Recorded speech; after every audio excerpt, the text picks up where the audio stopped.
हम चाहते हैं जैसी भाभी जैसी बहू हमारे घर में जो काम करके गई है, भगवान ना करे वो किसी घर में कोई बहू 24 साल बाद इतना बड़ा कदम उठाए तो 10 बारी जनता सोचे कि बहुएं कभी भी बदल सकती हैं। एक अकेली औरत जो बिल्कुल, मेरा भाई गुजर गया, 3 बच्चे जिसके साथ में, इसके अलावा इतना बड़ा जो काम करा है, कोई ना कोई तो सपोर्ट में था।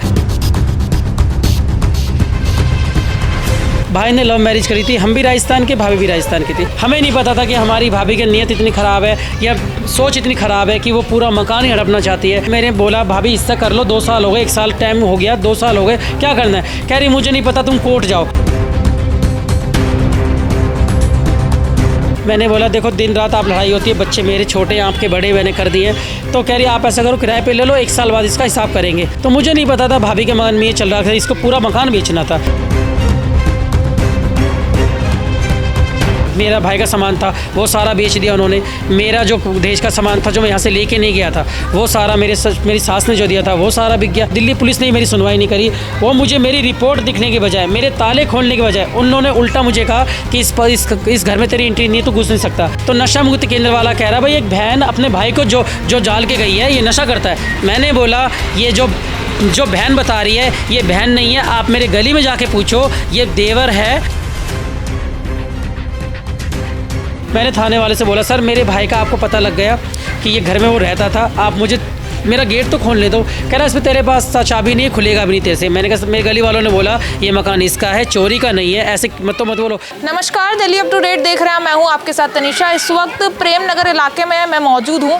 देखिए मेरे साथ ये शख्स आप देख रहे होंगे, दरअसल इनका ये कहना है कि इनकी भाभी की हरकतों से इनका जीना इतना मुश्किल हो गया है कि ये परेशान हो चुके हैं।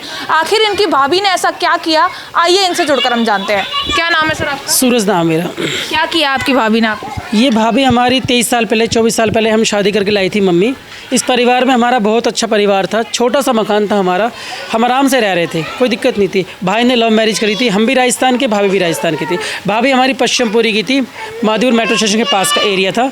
तो भाई ने लव मैरिज करी, हमने कोई वाली बात नहीं, मम्मी ने अरेंज मैरिज करवा दी। 3 बच्चे होने के बाद मेरी भतीजी बड़ी वाली हुई थी 3 साल की, छोटी वाली थी 2.5 साल की, लड़का था हमारे 8 महीने का।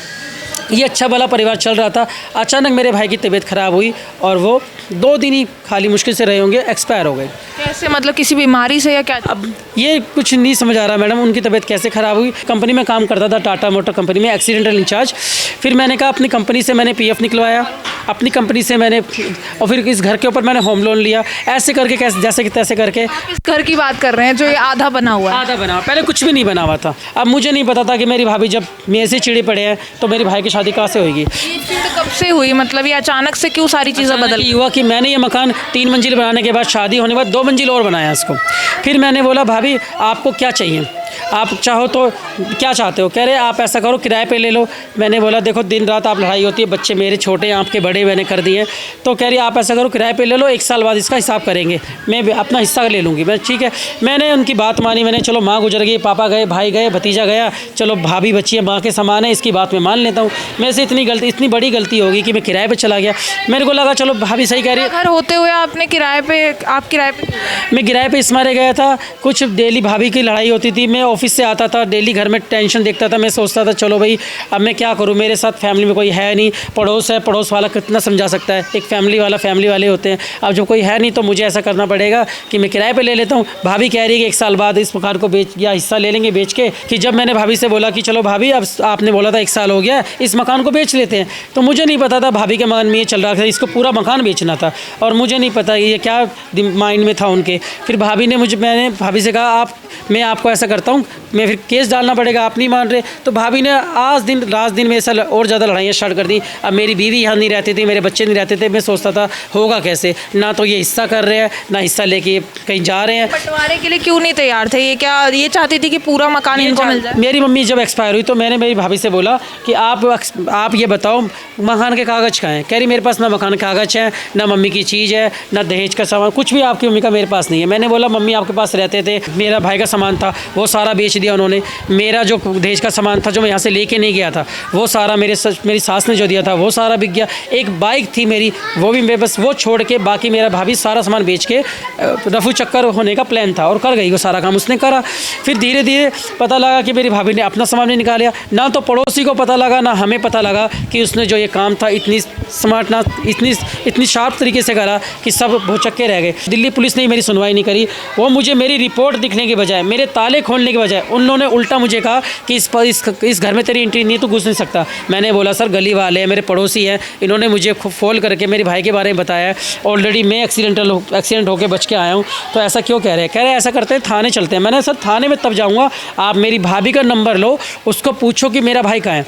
मैंने थाने वाले से बोला सर मेरे भाई का आपको पता लग गया कि ये घर में वो रहता था, आप मुझे मेरा गेट तो खोलने दो। कह रहा इसमें तेरे पास चाबी नहीं है, खुलेगा भी नहीं तेरे से। मैंने कहा मेरे गली वालों ने बोला ये मकान इसका है, चोरी का नहीं है, ऐसे मत बोलो। कह रहे सारो चुप हो जाओ। पुलिस वालों ने सबको धमकाया और मुझे थाने आने के लिए बोला। मेरे साथ मेरी वाइफ थी, मेरी 1 साल की गुड़िया मेरी गोदी में भगवान ने दी है। 2 बेटों के पास मेरे पास गुड़िया थी। मेरी वाइफ के साथ अपनी गुड़िया के साथ आया था अपने भाई को देखने। फिर हम गए थाने में जाके पुलिस वाले ने हमारी सुनवाई कुछ भी नहीं करी। हम बैठे रहे, बोलता रहा। मेरी वाइफ बोलती रही सर मेरी लड़की ये दूध पीती है, ये दांत निकाल रही है और मैं यहाँ नहीं रहती, मैं किराए पे रहती हूँ, आप हमारी कंप्लेंट लिखते क्यों नहीं? अब मुझे 3.5 घंटे हो गए बैठे बैठे, मेरी लड़की रो रही है। तो किसी तरह मेरे दोस्त का फ़ोन आया मेरे पास। मेरे दोस्त ने वकील साहब को लाइन पर लिया। वकील साहब ने मुझे बोला बेटा ये थाना है, यहाँ ऐसे सुनवाई नहीं होगी, आप वहाँ से निकलो और मेरे पास आओ। भाभी के खिलाफ गए थे ना ऐसे सुनवाई करवाने के, लेकिन नशा मुक्ति में ऐसे कैसे रख लिया? आपके भाई नशा वशा करता था? नहीं, फिर मैं वहाँ से निकल के, मुझे पता था प्रेम नगर में नशा मुक्ति केंद्र है, मैं वहाँ पे गया। मैंने भाई को देखा तो नशा मुक्ति केंद्र वाला कह रहा भाई एक बहन अपने भाई को जो जाल के गई है ये नशा करता है। मैंने बोला ये जो बहन बता रही है ये बहन नहीं है, आप मेरे गली में जाके पूछो, ये देवर है और ये देवर है। मेरी माँ बाप गुजर गए, मेरा भाई गुजर गया, ये तो भाई हमारा लगता है। ये प्रॉपर्टी मेरी माँ की थी, इसमें हम 3 भाई थे। प्रॉपर्टी के लिए तो सर हमने सारा ताला कैसे लग गया? ये आपकी भाभी के नाम तो नहीं होगी? भाभी का नाम ये नहीं था, मेरी भाभी की कहीं ना कहीं कहते हैं ना मैडम, हमने तो पता नहीं सुना है कि देखो जब जवानी में मेरा भाई एक्सपायर हो गया और भाई बाहर मेरे दोस्तों ने देखा मेरी भाभी को किसी अनजान बंदे के साथ घूमते हुए। अब जब मेरी माँ गुजर गई, मेरा बाप गुजर गया, भाई गुजर गया, तो किसी पे इंजाम लगाना भी आसान बात नहीं है। अनजान व्यक्ति मतलब क्या अफेयर चल रहा है? भाभी अफेयर चल रहा था, साफ बात है। एक अकेली औरत जो बिल्कुल मेरा भाई गुजर गया, 3 बच्चे जिसके साथ में, इसके अलावा इतना बड़ा जो काम करा है, कोई ना कोई तो सपोर्ट में था। मैंने बोला नशा मुक्ति केंद्र वालों से कि क्या करना है इस लड़के का। कह रहे थी देखो हमारे पास 20,000 रुपये जमा करके गई है, 3 महीने का बिल हमारे पास है, हम आपको पैसे तो दे नहीं सकते, हाँ इसकी सेवा जरूर कर सकते हैं, जो है खाना मिलता है, सब कुछ मिलता है, सोना मिलता है। मैंने कहा आप ऐसा करो 3 महीने का अगर आपको पैसा लिया है आपने तो इतना तो आप करो, क्योंकि अब भाभी से बात करने के लिए मैं सोचूंगा कि मैं थाने दोबारा जाऊँ, कोर्ट जाऊँ, कहीं तो सुनवाई होगी, रिश्तेदारों से पता करूँ। मैंने ये सारे जतन अपनाना शुरू करे, लेकिन पता लगा कि भगवान की दया से मेरा भाई 2 महीने पूरे नहीं हुए थे, हॉस्पिटल में वो मेरा भाई सीरियस हो गया। इसको अपने घर की याद आई, अपने भाई की याद आई। इसने ये बोला कि मेरी माँ चली गई, मेरा पापा चला गया, बड़ा वाला भाई चला गया और बड़ी वाली भाभी चली गई। बेचारा इतना दिमाग से वो डिस्टर्ब था कि बड़ी वाली भाभी को माँ का दर्जा दे के गया। और अब मेरे को सर मेरे घर तो जाने दो। और उसने 3 दिन से नशा मुक्त, वो कहते हैं ना नशा तो बेचारा करता नहीं था, पैसे थे ही नहीं। फिर उन्होंने 3 दिन जब उसने वहाँ खाना नहीं खाया, ये लड़का इतना सीरियस हो गया कि जब उन्होंने नशा मुक्ति केंद्र वालों ने मेरी भाभी को बोला कि आपका देवर आया था, बोल के गया, जिसको आप भाई बना के एडमिट करके गए हो, ये सीरियस है, मरने के कगार पे, इसको आप लेके जाओ, हमारा तो होगा, हम तो फंसेंगे इस केस में और अटेम्प्ट टू मर्डर आपके ऊपर भी लगेगा। आपको नशा मुक्ति में डाला तब आपने उसका विरोध नहीं किया था? जी नहीं। क्यों विरोध नहीं किया? आप नशा वगैरह करते थे? नहीं, नशा मुक्ति नहीं था, उसको तो आश्रम बता रहे थे, कोई आश्रम वगैरह है। आश्रम था वो, नशा मुक्ति नहीं था? हाँ, नशा मुक्ति नहीं आपको था। आश्रम में क्यों डाला?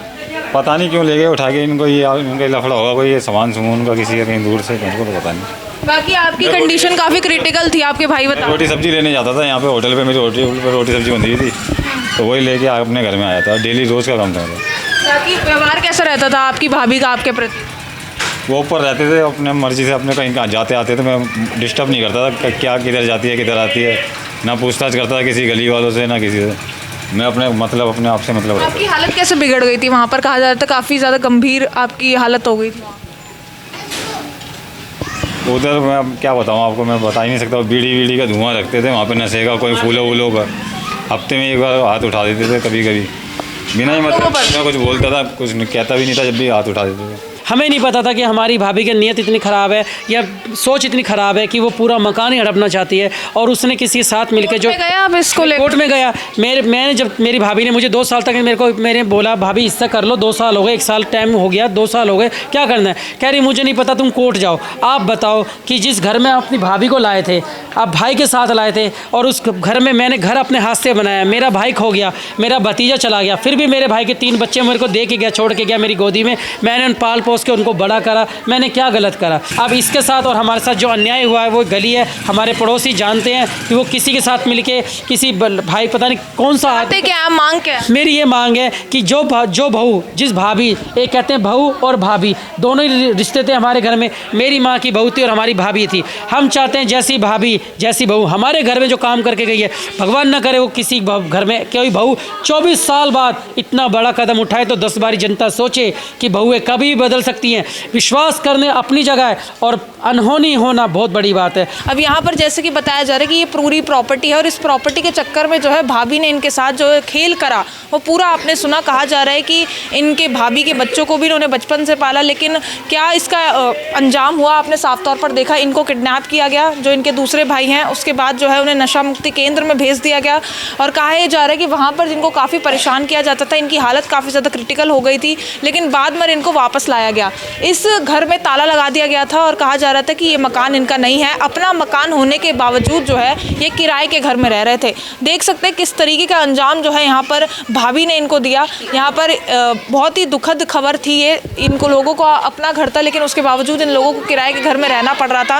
लेकिन फिलहाल जो है कार्रवाई यहाँ पर नजर आई, इनका घर इनको वापस मिल गया है, लेकिन अभी भी प्रॉपर्टी का पूरा मैटर चल रहा है। और ये जो पूरा खेल हुआ है, ये जो लड़ाइयाँ यहाँ पर हुई है, ये सिर्फ और सिर्फ प्रॉपर्टी की वजह से हुई है। काफ़ी ज़्यादा भाभी से परेशान थे और मीडिया के सामने जो है अपनी आपबीती सुनाना चाहते थे। पूरी खबर आपको दिखाई है। जो भी आरोप लगाए इनके खुद के आरोप हैं, हम इस खबर की कोई पुष्टि नहीं करते हैं। इस खबर पर जो कुछ राय आपके वो कमेंट सेक्शन पर ज़रूर साझा करें और दिल्ली से जुड़ी तमाम खबरों के लिए आप देखते रहिए दिल्ली अप टू डेट।